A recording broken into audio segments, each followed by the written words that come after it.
subscribe down below. This is going to be a little rocky video because I'm actually on the road driving to Biloxi, Mississippi, down to Keesler Air Force Base. I was picked up for Air Force Military Training Leader. I will be stationed. I'll tell y'all that later. Tell y'all that in a later video. But while I was driving, I was like, you know what? Let me go ahead and record this video about the whole selection process because it was crazy. So back in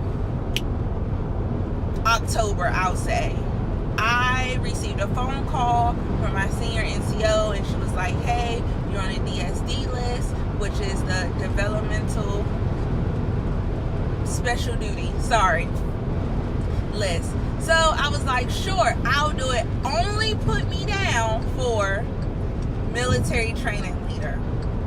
That's the only thing I wanted to do. I could have done recruiter or MTI, but I was like, I do not want to be an MTI because I'm really not about yelling and making people's life complicated. And recruiter, I just feel like, I'm not good at sales, and that's pretty much what you got to do. I found my purpose of motivating, influencing, and guiding people. Like, if I can help you be better in your career, better in life, I'm there all for you. I'm team support. So yes, so that was that. And then she was like, okay, I need you to send me your CERF, which is basically like your record, like your EPR ratings, your EPR ratings.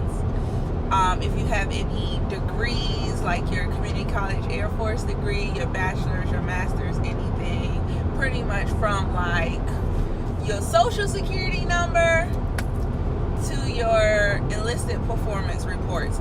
Everything in between is literally on this CERF. And then I had to provide my actual performance, my last 3 performance reports, my fitness scores, because you know you can't be a chum out here trying to do a special duty. So I sent all that in. That was October. So November passed, December passed, it's January.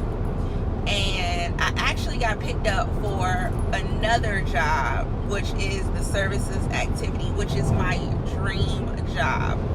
So, well, one of my dream jobs. So I got picked up for that. I was all excited. Next day,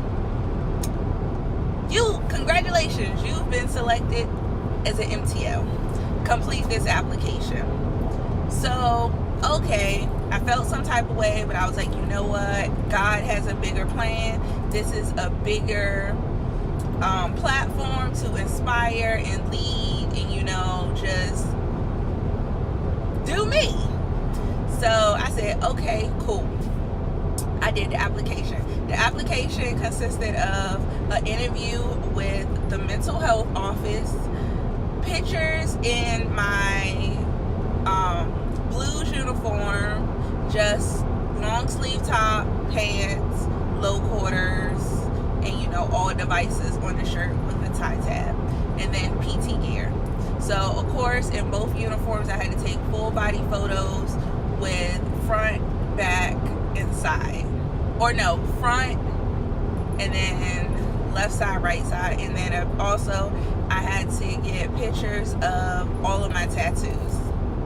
Then I had to have an interview with my squadron commander and the installation command chief.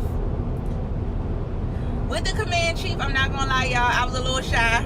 I was a little scared. Like, I didn't know how I was gonna go. I talk to this guy all the time. He is super down to earth, super nice, but when it came to the business, I've never interacted with him like that, so I was a little nervous.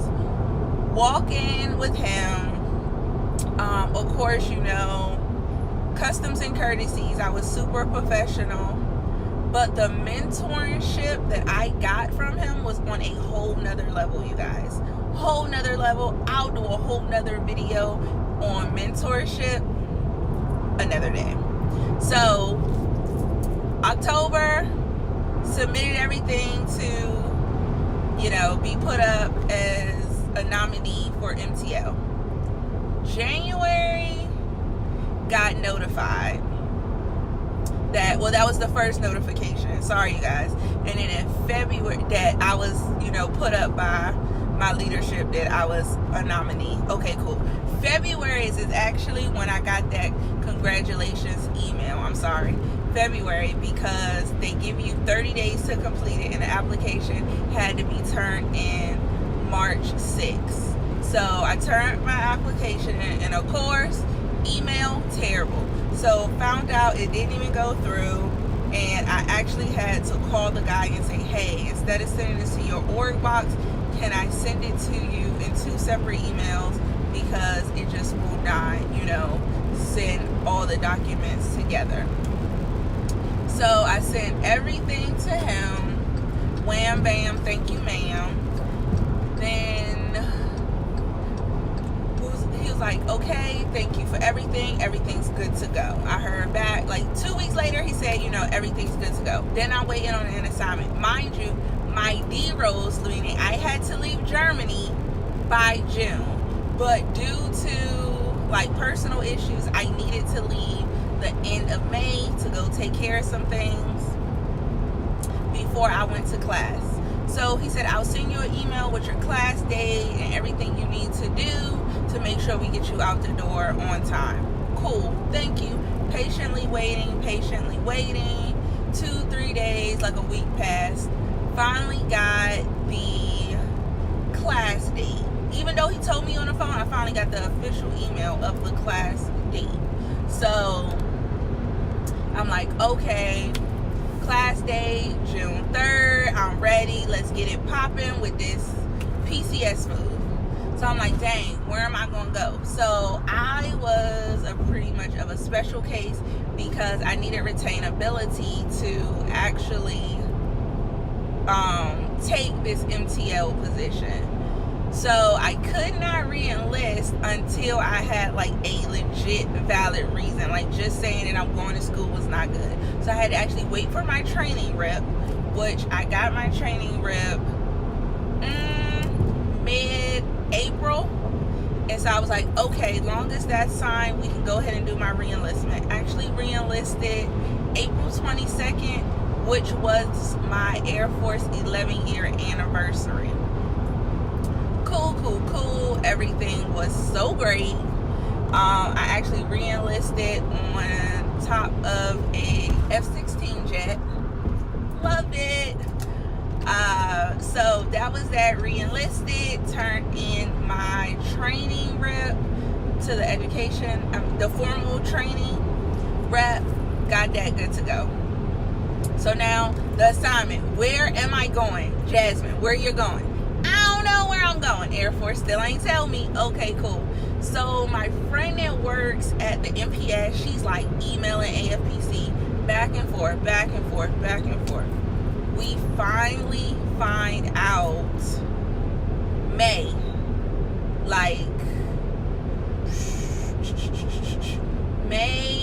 Maybe the last week of August. Not August, April. Last week of April, I find out, where I'm going. Finally got an assignment in system. Cool. Thank you.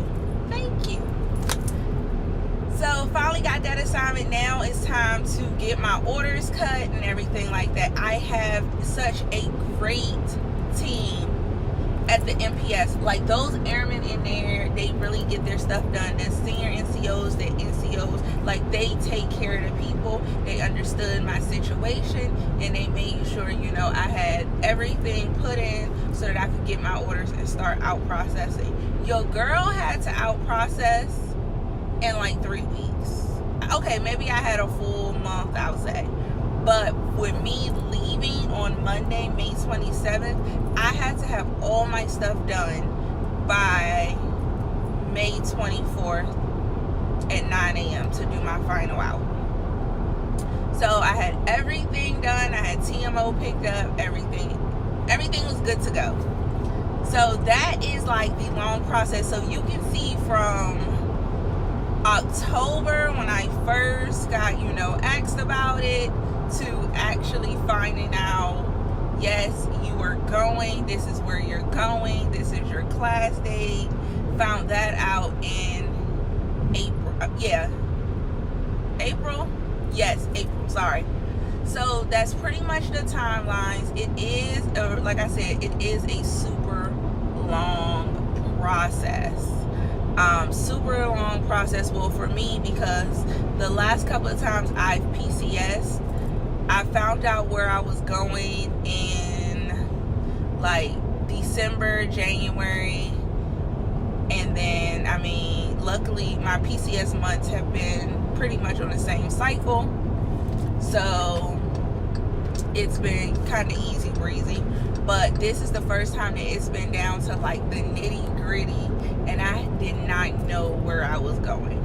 But God always lines things up to work on his timing, because I got my first pick assignment, which is down in San Antonio, and then I got the job, like the second job that's on my list.